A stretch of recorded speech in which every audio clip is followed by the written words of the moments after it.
Hi everybody, and especially Needabiggershed fans and followers. It's been a long time since I've put a video on the YouTube. Instagram's been busy and Facebook I've been posting bits and pieces, but I've been pretty quiet, trying to catch up on orders and stuff. As you know, Needabiggershed has been going now for 3-4 years, I think. And I've been creative with my stuff, making stuff, and enjoying it. I still am. But I've got to the situation now where the Needabiggershed stuff is too small to go big and too big to stay small, if you get what I mean. Alongside my other activities, my day jobs, yes, 2 other jobs I do as main things. This hobby has grown and grown and grown, and I've got to a stage where I considered doing this as a full-time thing. But the realistic side of it, the radio-controlled car world isn't what it used to be. It's declining, unfortunately. And it's just too niche to start thinking about renting a unit and start going upscale with it. I'm producing very niche stuff, which is very well received, but it's not flower pots and home decoration that everybody is going to buy. So I've got to the stage where the admin side of stuff, of the shop, the administration and bits and pieces, is outweighing the creative side, and it's limiting the time I've got to be creative and actually make stuff for people. So that's getting a bit over the top. The web shop runs itself, as you can imagine. It's a Shopify platform. I don't have to do maintenance on it. I just put stuff on there. The orders come in. I fulfill the orders. But every day that I'm fulfilling orders is a day that I can't be making orders, if you get what I mean. So I'm going to turn it on its head to give myself more time to be creative, come up with more crazy ideas. You remember Project 959? That was my first big project, and that went ballistic, basically. I'm getting questions still weekly. Will I be releasing it again? And now I won't do a Project 959, but I will be doing other projects, that's for sure. So I want to focus a lot more on that. What does that mean? Right. What it basically means is there are, when you're running a shop or a business, 2 categories. You've got B2B, business to business, and B2C, business to customer, so the end user. So what I'm going to do, I'm going to shift off of the B2C stuff and work more on the B2B. The van project, for example, the giant van I did, other projects, custom vehicles that I've done for clients that haven't been publicised, and I've got more requests coming in, so I can focus on those, as well as making all the parts that I do and designing more parts and projects and things like that. So what that basically means, as end users, end customers who are buying bits for their stuff, their cars, I'm going to work through dealers. Now, in the beginning, that might sound a bit odd, but I've got 2 guys that I'm going to be working with, very, very likely. A guy in the UK, Lee, L&L Models, who helped me start everything, really, and gave me the push to start everything. He's going to handle the UK side of stuff. What that basically means is I will be producing a big box of stuff that I make, send it over, he can distribute it. So it'll be distributed by him to the end users. And then this side in Europe, there's a giant model shop near me it's a family business, been in operation for decades. They've got indoor racetrack, outdoor racetrack, drift track, MC Ronce. Now I want to work with these guys. They have a physical shop. It's like an absolute paradise for anyone who wants trains, planes, automobiles, basically. So I'm talking with them about distribution of my stuff. So I don't know what to do with the Needabiggershed web shop right now. It's a good window. Everybody sees stuff. I am getting good traction on it. It's growing. There's no doubt about it. But the more it grows, that means the more time of my few days to make stuff I have to sit in packaging and stuff like that. So those guys are willing to take that on, and I deliver. The US is still a very, very, very problematic issue right now. I know some of the giant model shops are getting stuff to the US. I've had to block the US right now, and I'm sorry guys, because a big percentage of my custom friends, people that have got involved with Needabiggershed are in the USA. It's something we're still looking into. The tariff system is not... basically I have to collect the tariffs. I still don't know who I have to pay that tariff money to. And then I've got these random percentages on top from the admin, and the courier needs money, and everybody needs money. And in the end, what does it boil down to? It boils down to a product that's either way too expensive to sell to anybody, or just going to cost me money, basically, because I've made a mistake in something.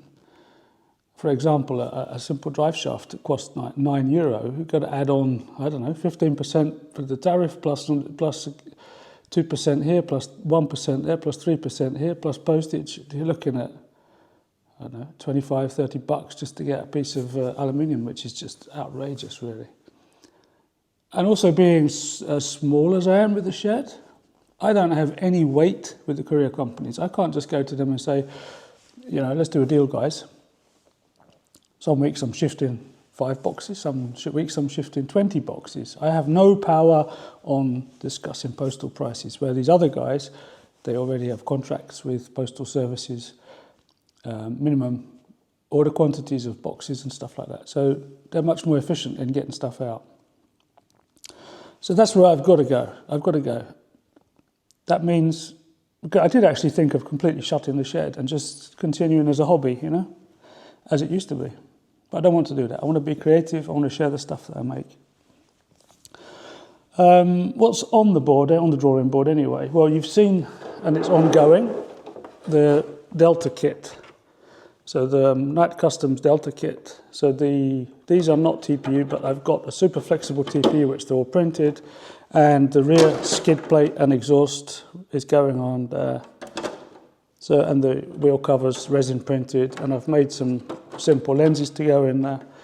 Those were launched, and because of all the admin and stuff that's been going, I've been incredibly delayed with getting kits ready. The first batch, and terrible to admit, some people are waiting a long time, will be leaving this coming week, that's for sure. All the parts are ready now, so I can start boxing up this weekend. It's now weekend, so I get sort of half a weekend to do stuff.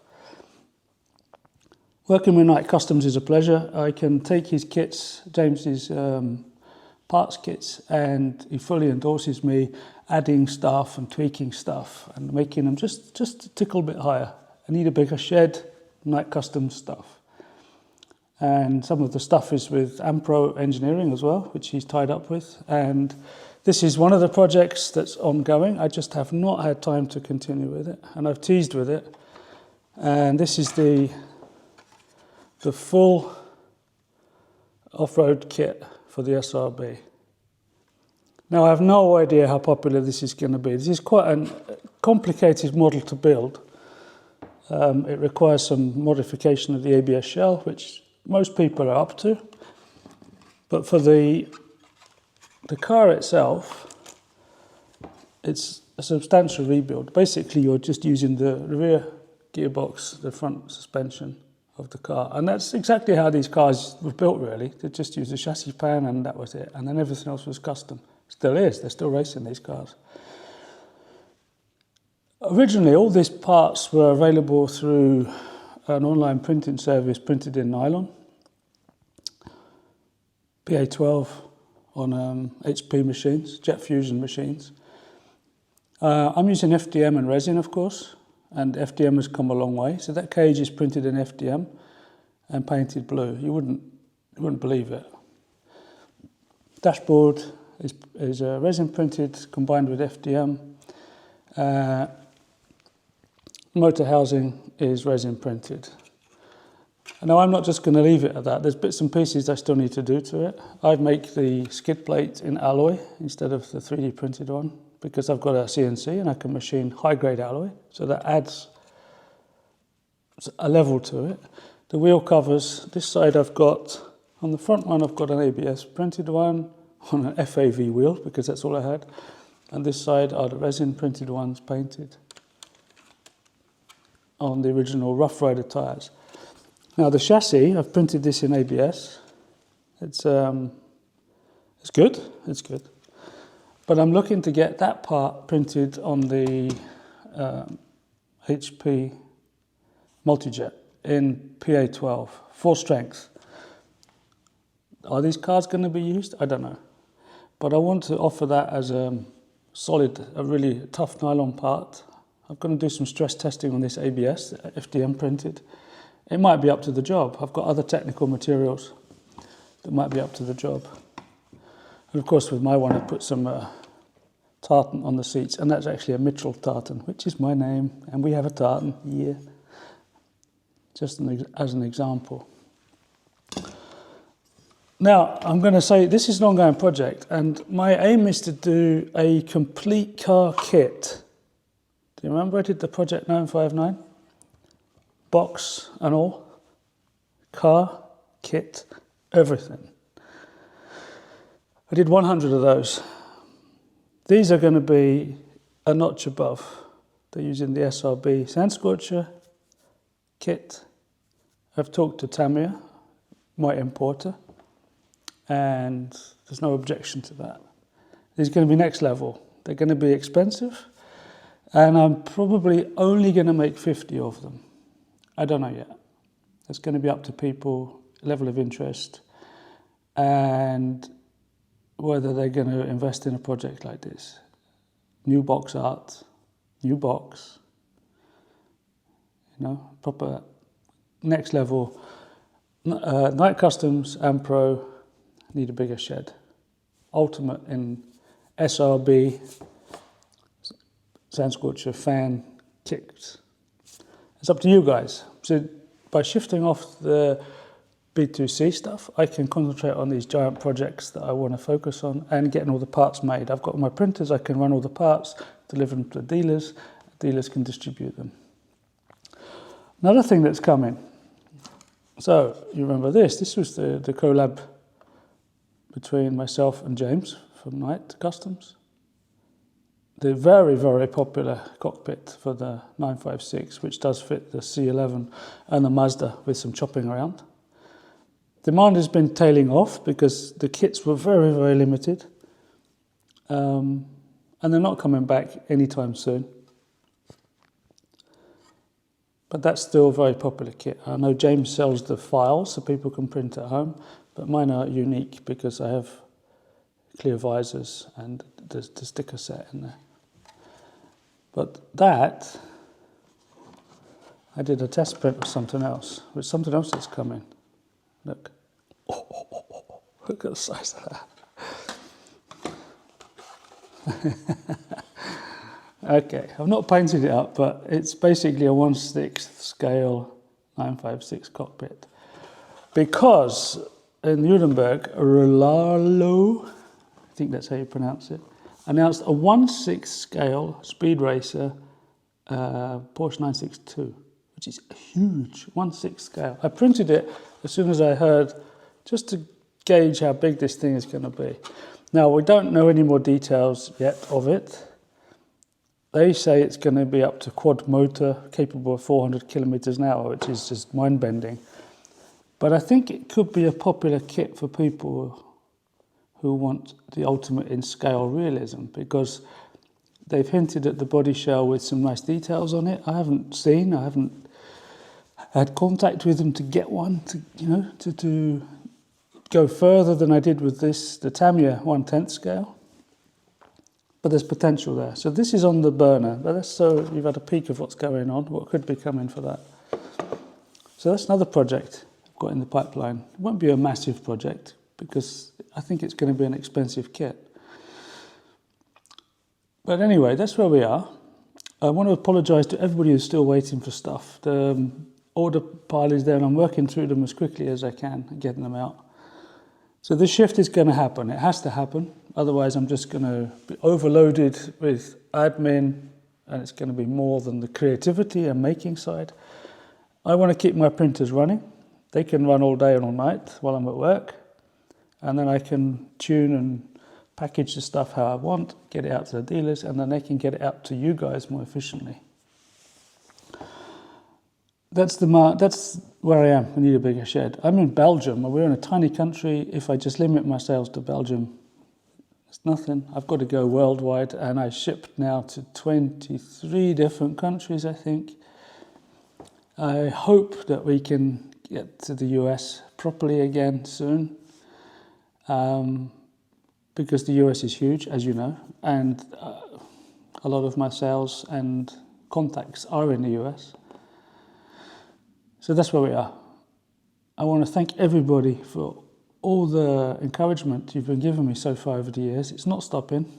I need to just change the path a little bit to allow it to grow and serve everybody a lot more efficiently, and give myself just a little bit more breathing space to come up with some more wacky ideas. This is going to happen. I don't know exactly when yet. As soon as I can get it all finished and dreamt out completely as a complete package, I'll know what the pricing can be. I know exactly how many numbers I want to make. Because the Porsche, the 959, took me more than a year from concept to final delivery. So it's a huge part of time, huge effort. So let me know, would you be up for it? The ultimate. Thanks guys for the support, hang in there, and hopefully some more videos coming soon with new products.